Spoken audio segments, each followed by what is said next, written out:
Hey, this is a video for new D&D players and veterans alike, and it's all about character creation.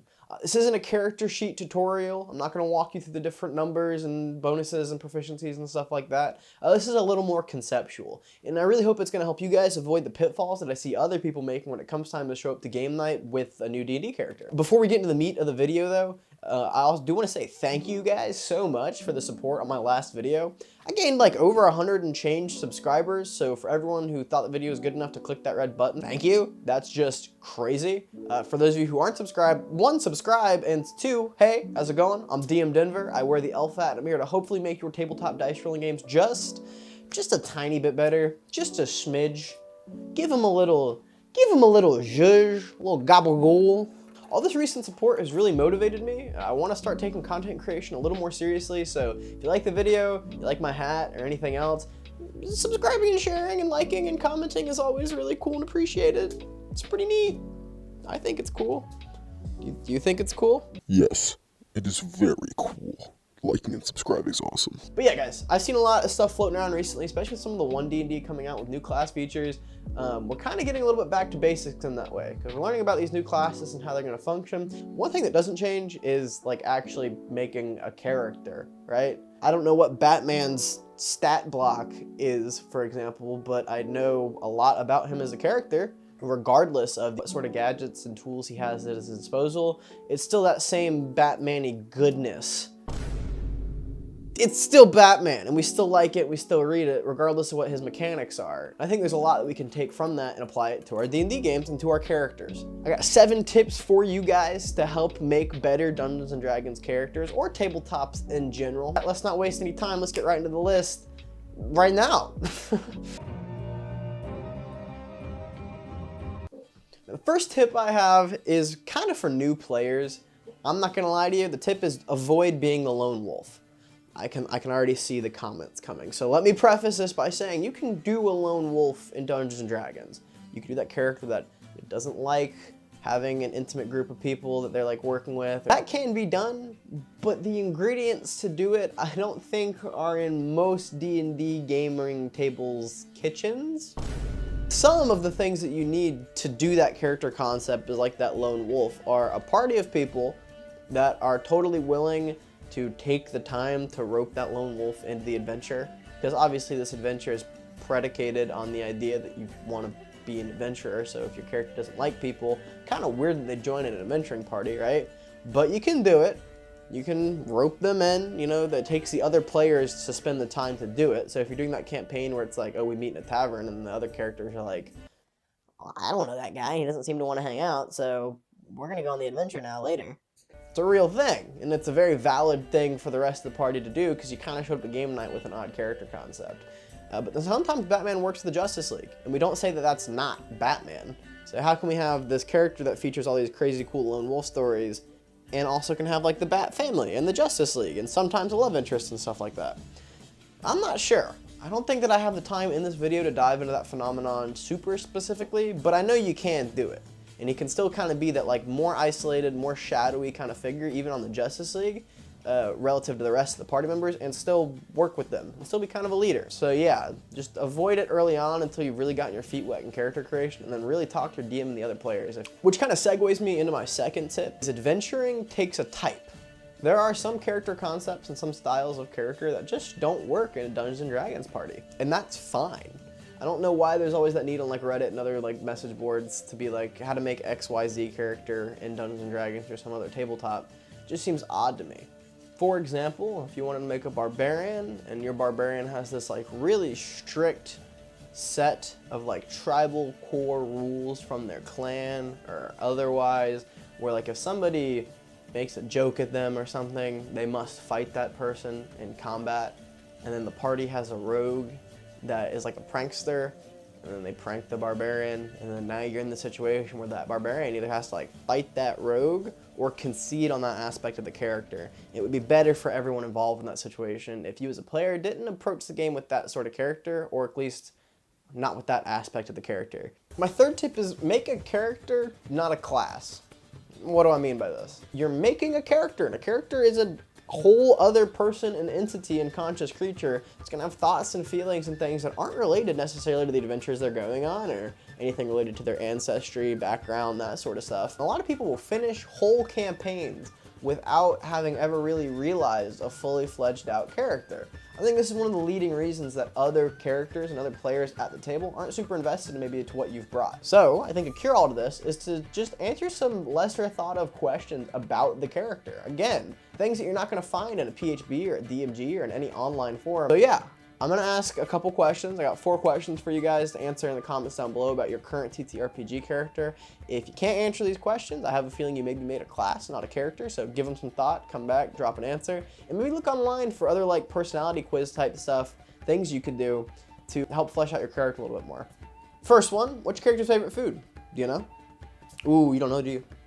Well, give it some thought. What do they like? Where are they from? What would make sense? Second question, did they ever have an early love? Your character had to have grown up at some point somewhere. Were they in a city, a village maybe? Some person that had their ire for a short period of time, that sort of young love kind of thing. Do they remember this person?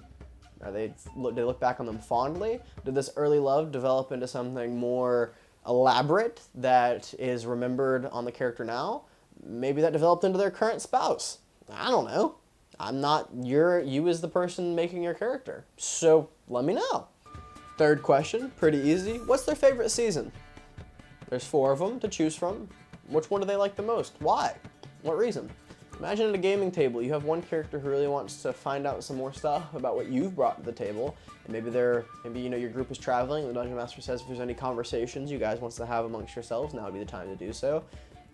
You have some character that you spent a lot of time working on, but maybe just didn't flesh out these sorts of things about them. The bard says, "Hey, fighter guy, what's your favorite season?" And you go, I don't have one. I don't have a favorite season. There's 2 options there. That's either unbelievable or it is believable about the character. And if it's believable about the character, that's kind of a weird character. That could lend itself to a sort of presentation that you didn't intend when you were making that character. Makes them a little less engaging and makes them come off in a way that you didn't want to. Having the sort of soft details ironed out can really help present your character more how you want them to be presented. B to that example would be like the bard asks, like, hey, what's your favorite season? And then your fighter character goes, oh, my favorite season must be autumn.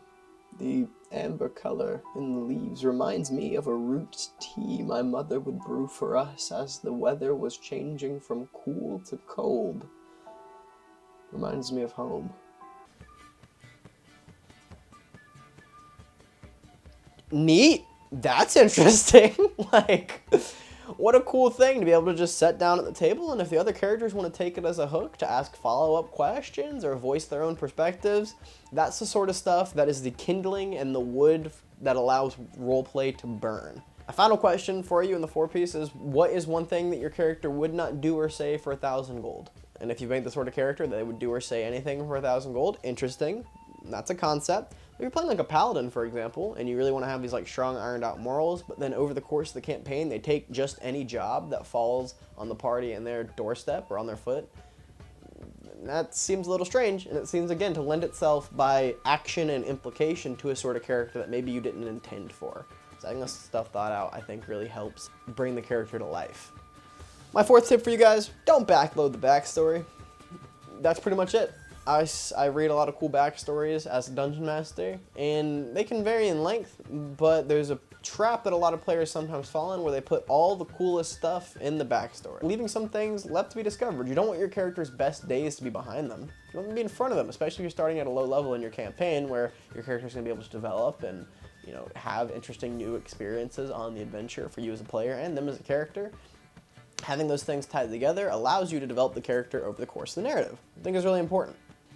Which is another segue into my 5th tip for you guys, I think, right? Yeah, I can count sometimes. That's in the description of the channel, so little Easter egg for the fans. Is to understand narratively the difference between a static and a dynamic character. Now, this isn't a literature review class, you're not getting quizzed on this stuff, but the distinction is pretty simple. A static character doesn't really change over the course of a narrative, a dynamic character does. So when you're making your character, that's a binary, there's 2 options there. Pick one.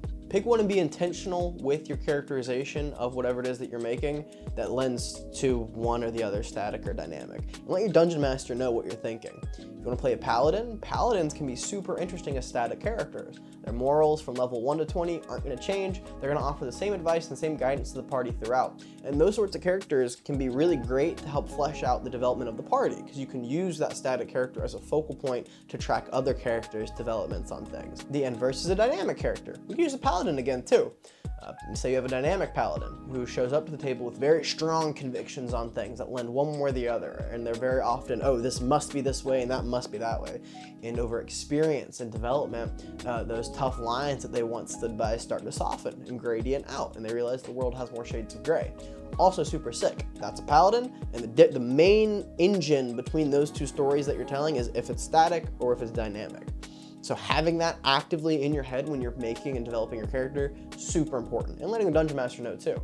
My sixth tip for you guys for making D&D characters just a little bit better is don't fear the flavor. There's a bit of a trap in thinking that maybe nature as a motif or a sort of thing that you want your character to be involved with is reserved to like druids and rangers. Perfect example, you can have a human fighter who loves nature and has lots of nature motifs. Their armor can be made of wood or lots of leathers and other sorts of vines. They could know all sorts of things about flowers. They could have that proficiency in nature and survival, maybe from the background or from some sort of ancestry or racial thing that they kind of get. And a lot of new players are like, oh, I want to do nature, and they'll see the ranger. They're like, oh, the ranger must be like the nature fighter. So I couldn't do a fighter with nature stuff in it. I must have to be a ranger. Not the case at all. If you love second wind, you want to get a 3-part multi-attack at later levels, you know, you really like some fighting styles, that sort of thing that the fighter kind of has, or you want some extra ASIs and feats and stuff like that, and you also want the nature motif for your character, wed those two things together. That nature stuff's like a flavor.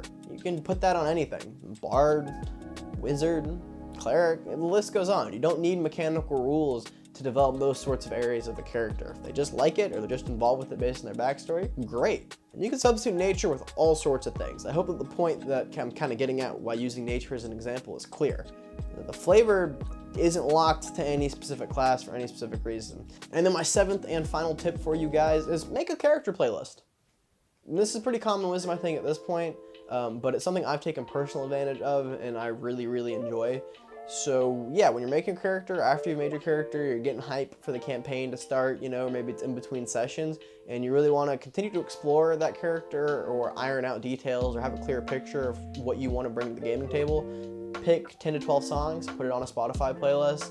Either they can tell the story of the character, they can fit the vibe of the character. For me personally, admittedly, kind of dorkily, I'll pick songs that I think it would be cool to like envision fight scenes that my characters are doing, you know, to those sorts of songs. So really anything, but it's really helped me flesh out a lot of my characters to have a better understanding of the sorts of narratives I want to use them to tell. So the question I asked at the end of my last video was, did you see the D&D movie and did you enjoy it? What'd you think? General thoughts, that sort of thing. The comment I want to respond to at the end here of this video comes from Becca Powell. Becca, I really appreciate your comment. It sparked a bunch of really great replies, conversation, and discourse at the end of that last video, which definitely helped the engagement, so your plug for that. Becca's response to the question was a little longer, so I'm gonna put it up on the screen here. Feel free to pause and read it, and I'll kind of address some of the points that I thought were really interesting out of it.